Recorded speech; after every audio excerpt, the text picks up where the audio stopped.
Grab a hold of your seats because today you get to go on an adventure with myself and Adam Asher Wattenbarger. This amazing human, I would say, is defined by three key words: media, adventure, and of course, purpose.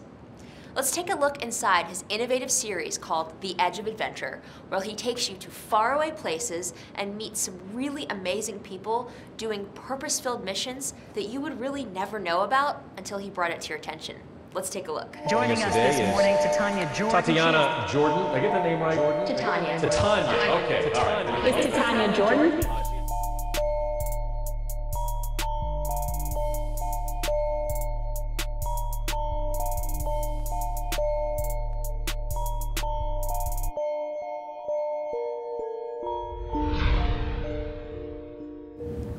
I'm here with Adam Asher Wattenbarger, and I'm so excited. Not only is he a dear friend, but an amazing force, not only in the Atlanta community, but now globally, thanks to the Edge of Adventure.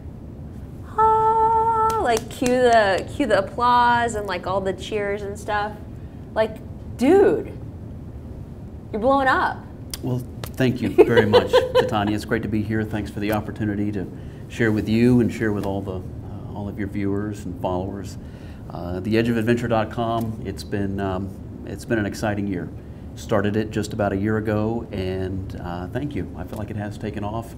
I feel like it's resonated with people, and I'm certainly having a great time. So great. I love your business card, #BeyondStatusQuo. What does that mean? Well, I mean, it's certainly true in my life, and I think I've found it to be true in the lives of a lot of people. There are those things we know we have to do. There's the routine, and I mean, I'll even go so far as to say the rut that we get stuck in. But I think in our hearts and in our souls, we crave more than that. We want something more than the routine, something more than the rut. We want to go beyond status quo. And that's what the Edge of Adventure is frankly all about. I love it. I love it. Not only do I love it because who doesn't love travel and seeing new places without necessarily spending money on flights and hotel. But no, seeing new places, seeing new cultures, living vicariously through you. But it's more than that. It's purpose.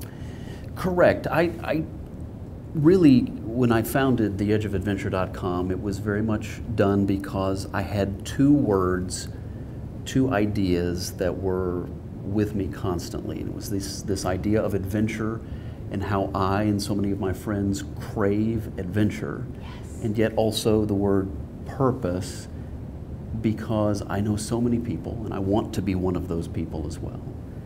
People who want to live for a purpose and live with purpose.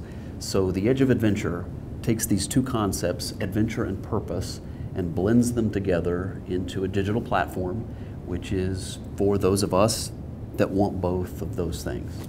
So theedgeofadventure.com, Correct. That's where you go to watch the now 7 episodes you have live? Correct. So the Edge of Adventure has grown, as I mentioned, in the last year or so.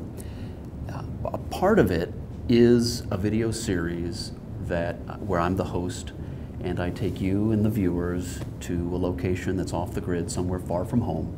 We go somewhere adventurous because it's hard to get there. Mm-hmm. But while we're there, we discover an organization, a group, people who are serving other people, who are living with purpose, and that's where that adventure and purpose gets blended. Let's go somewhere difficult to get to, but let's also learn about someone who's living with purpose, and let's learn what they're doing for other people in the process. That's amazing. How do you go about narrowing down both the location and the purpose? Well, great question. When I'm asked that, or when someone says, well, where are you going to go next, or where would you like to go next, it's kind of a difficult question to answer because the world is full of exotic, hard to reach places, so the list is a very long list. But also, it's a very long list when you start to think about the people and the organizations in the world today that are doing good for others, that are making the world a better place. We may not be talking about them all the time. A lot of times in the news, we're focused on the negative and the blame and whatever worst news of the day is, but the world is full of people and organizations doing good things for others. So the list is long. I suppose the challenge is I would like to cover them all. So give me time, we'll see. Awesome, awesome, awesome. This is amazing. And I'm sure it's become even greater than what you had envisioned. Let's talk about your vision for it and where it's headed. Thank you. Titania, you ask very good questions. Thank you. You should do this for a living. Oh, wait. So, yeah, when I started, the video series was really what I was focused on, creating a video series that would take the viewer to these far-off places, and we would together discover organizations and people living with purpose. And that is still very much a centerpiece of this platform, theedgeofadventure.com. But in the process, I think what really hit me was just the need to be very inclusive and to provide an opportunity for all of us to participate. So while I can't take everybody on these trips, I mean, I want them to watch the videos and share them, and so on and so forth. But I want you and the viewers to be able to share the stories of their own adventures, the trips that they've been on, the pictures and the stories and the videos that they've taken.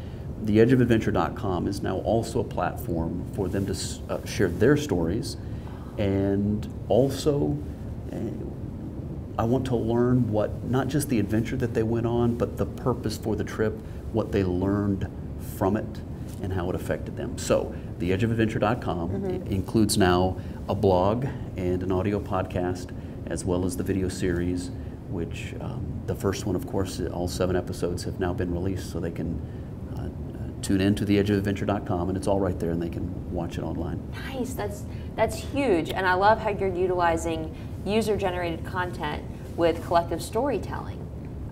That's really, really amazing content. I learned that from people like you. So I don't have any original ideas. I'm just taking the good ones and I'm combining them. Yeah, a couple of things. I mean, first and foremost, you're right. I mean, from a strategic standpoint, and this, of course, is a show for people who are knowledgeable about business and marketing. So absolutely, there's strength in numbers in that regard. The more people share their content with me and then in turn share that out, I reach more people. So there's certainly a strategy involved in that, but it's more than that, honestly. For me, I realize that I play a very central role in the Edge of Adventure. It's my concept, and I'm the host of the video series and the audio podcast. But it isn't about me. It really isn't. And I want it to be something that lasts longer than I do. I want it to be something that is bigger than just one person can be. Totally. I mean, that's, I think, resonating with people who know that we're only here for a short amount of time and we want to leave a legacy, not that boasts our personal ego, maybe a little bit, but more so fulfills the plan and purpose that our Creator has for us and brings glory to Him. So it's cool, and I think you're on the right path. No, you're absolutely right. I mean, I know that the adventures that we might take or I might take, those could be fun and hopefully would be entertaining.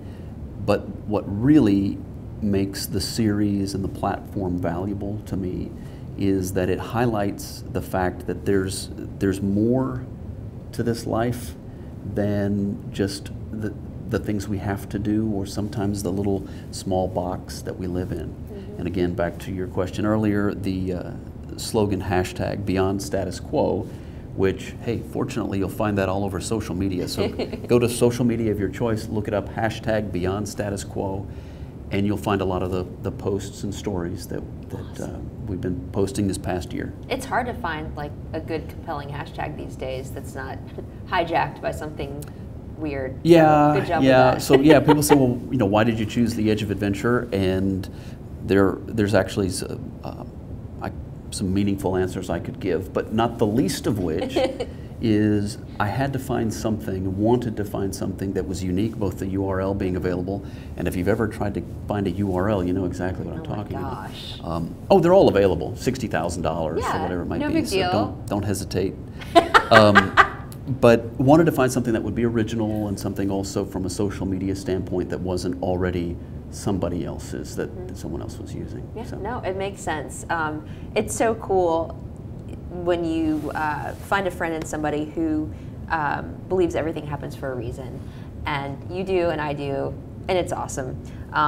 Another great thing, you know, we both share a love for 3CI, and something that we do here at 3CI is celebrate the wins. And I want to know, what are some of the wins that you have experienced over the past year with this series? Well, the first one that comes to mind, and there are several, but the first one that comes to mind is just the fact that people get it. Okay? That's a big win. And so you and so many of our viewers who have built something and founded something and started something, you know, I consider myself very fortunate at this point. I'm still early in the game, but I know what it's like to have built a little something and see the reaction from people who get it. And when I have them start repeating back to me through social media, reaching back out to me and using adventure and purpose and understanding that it isn't about me, that it's about us, it's about the bigger picture. To me, honestly, those moments have been by far the biggest win for me in the process. Yeah. I mean, I'm also thankful for some partnerships that I now have, 3CI being one of them. 3CI is a great company. They do great things in a variety of different ways. But I'm just very thankful for 3CI, your and Don Barden's support of the Edge of Adventure. And a couple of other companies here have also gotten on board, including Santana Leather Creative. Nice. And it's great to have them on board because I happen to like leather goods. Yeah. So that's Hold on. nice. I need to pause for a minute and just.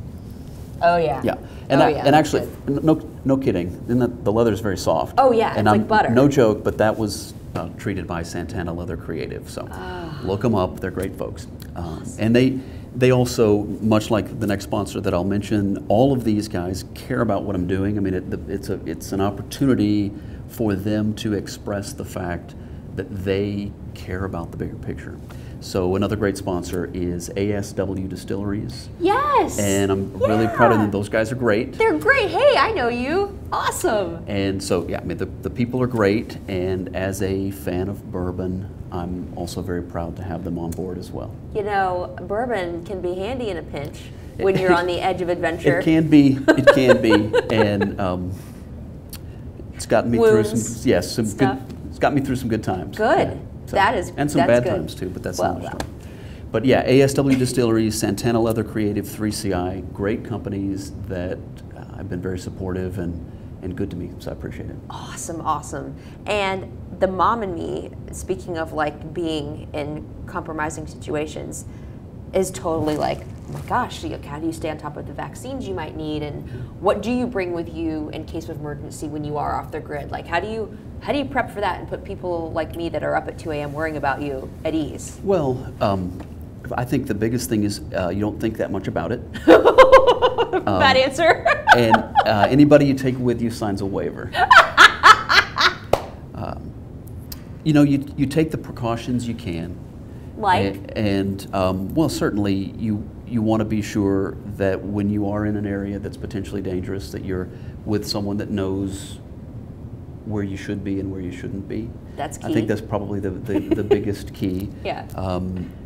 Be sure you have some cash on you, because that is you're not going to be able to use your plastic. Yeah. But obviously, I mean, you know, things that are common sense. I mean, you got to have your first aid kit and so on.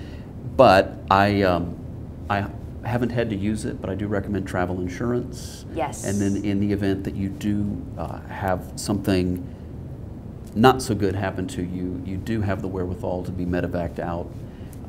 But look, it's a risk. I mean, and I'm not going to sit here and act like there isn't a risk element to it. You know, I guess I'm just crazy enough to enjoy that part of it too. You know, we in the current series, we traveled to a little area that had a very very strange name. It was actually called Kansas City in Nicaragua in Central America. I love that. But it was really, they pronounce it Kansas City. But this is an area up the Matagalpa River. It was rather hard to get to, and you make the about 6 to 7 hour boat trip in a skiff, and it gets a little bit rough. I mean, it has its moments, particularly in the storm, and there's an element of danger there, but I would be kidding you if I told you I didn't like it. Yeah. So, in fact, episode 3, I don't know if we'd be able to cut to a piece of that. You think we could cut to episode 3? I think that we know somebody who can do that. Okay, let's cut to episode 3. Okay, right now we're cutting to episode 3. This is episode 3, right? Yeah. Okay, is it rolling? Yeah. In this part of the episode, you see we have already traveled across land, and we're about to head upriver, and it's stormy and rainy. We're getting our stuff together, and we're about to make that trip. And you can see in the video that I'm a little bit concerned, but I'm trying to act cool about it.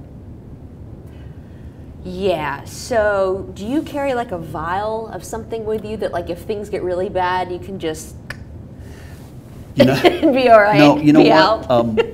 That's things would have to be pretty bad.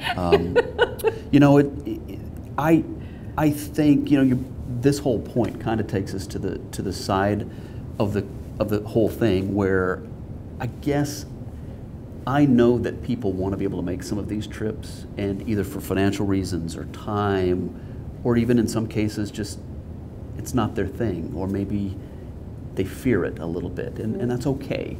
But they still want to go and experience these places and take these kinds of trips.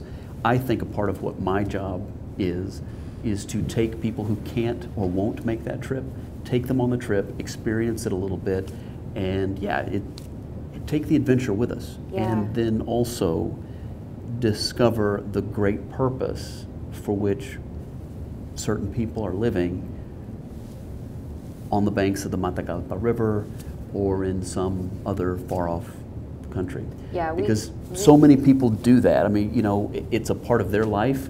We're here, we're in the city, we're doing our thing, but they're out there living. First world problems. Yeah, first world problems, but they are out there really sacrificing, facing real challenges. Yeah, I joke about the danger and the fear, but two things. One is it's incredibly wonderful to be able to have the ability to go and do these. You have all your limbs, you have your health, you have the means, the sponsors. You get to do this. Like you said, so many people can't and won't ever. So it's turning it from fear to thanks. Yeah. Second thing is just fear in general is so paralyzing, and it's very liberating when you can overcome the fear because you know there is a greater plan and purpose. And when it's your time, it's your time. Yeah.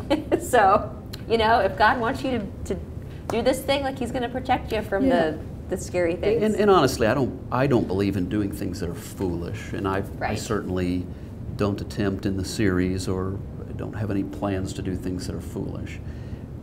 But the world is a big place, and personally, I am never more alive than when my boots are in the third world somewhere.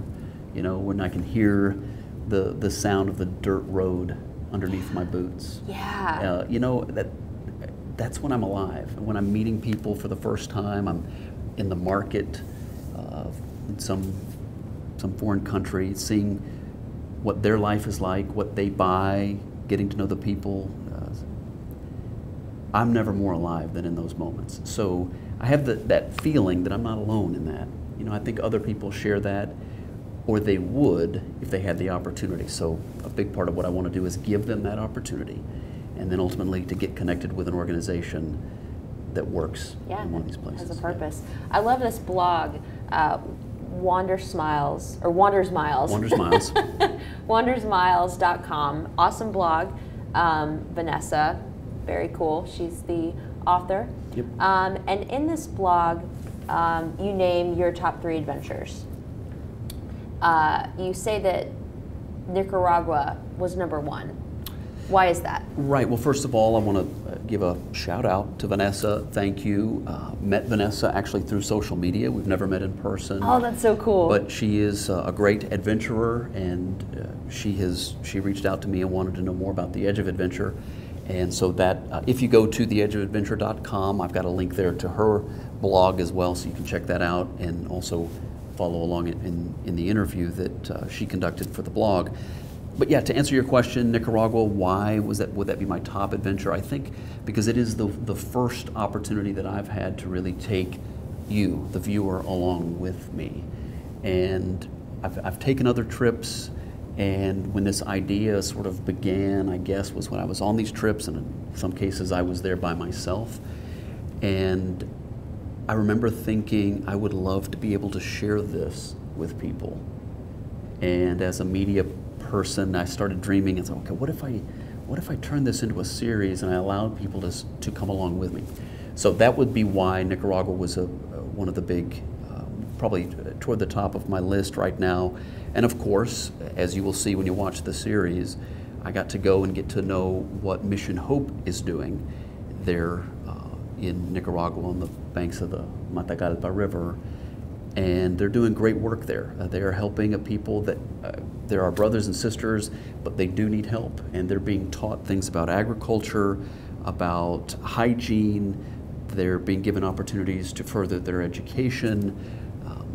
I don't know if I mentioned water, but they're also just purifying and maintaining water. Yeah. So anyway, so that's another great reason why Nicaragua's toward the top of my list, is because I got to live for a period of time there with the people of Mission Hope and see the great things that they're doing. So by the way, again, go to the website, theedgeofadventure.com. Yes.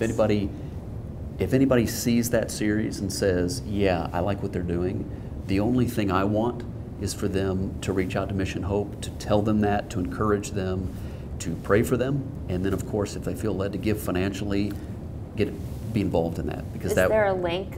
There is on the site. Great. Again, so go you to can the give edge. right from the episode. You can. You go to theedgeofadventure.com and you'll see it there in the episode or on the website. But there is a link to their site where you can give directly. The money goes directly to them. That's what I honestly. That's what I would like more than anything, is That's for huge. people to give. Yeah. Giving back, it's everything. Another wonderful thing that Vanessa highlighted were the 3 things that your travels have taught you. Cultures differ, but the human heart is the same. Yeah. Talk about that. We live in a time where we think a lot about our differences, and we are very different. In the U.S., we're different. Even here, just in our own culture, there's a lot of differences. Right. But you know, when you go to the third world, you go to some location you've never been, you're going to be confronted with the fact that life is different here. And a lot of people see that, and that's where their focus is. That's, for some reason, they sort of stay focused on how different it is. But they're just people like we are. And ultimately they have, I think, you know, the cry of the human heart is the same. And that's a blog post, by the way. yeah, and I would say, what is it? So let me take notes on this so I don't forget. But I think I think people just want to be seen And loved. Yeah, and by seen, that's what I mean. Yeah. I mean that it's very, well, you can walk past somebody, you can ignore them, and for that matter, you can be checking out at the grocery store and just treat that person as if they were a robot. Or you can see them and recognize them for who they are. And it's just a small way, I guess, of hopefully sharing love. Yeah. Yeah, asking them how they are and waiting to hear their response and really meaning it, you know? It's important. The second thing your travels have taught you, according to wandersmiles.com, you've learned to expect challenges, to be patient with delays, and to smile. Dude, that is so huge. Speaking as a mom of an 8-year-old, when it's like, everything's immediate right now. Yeah. Like, people just need to deal with the fact that, like, the only thing constant in life is change. Yeah. And again, first world problems, right? Like, we're upset if something's 5 minutes late. Like, your train might be canceled and your whole trip might be thrown off. So anyway, expand on that if you like. No, you're right. You're absolutely right. And you know, there's nothing I can teach you.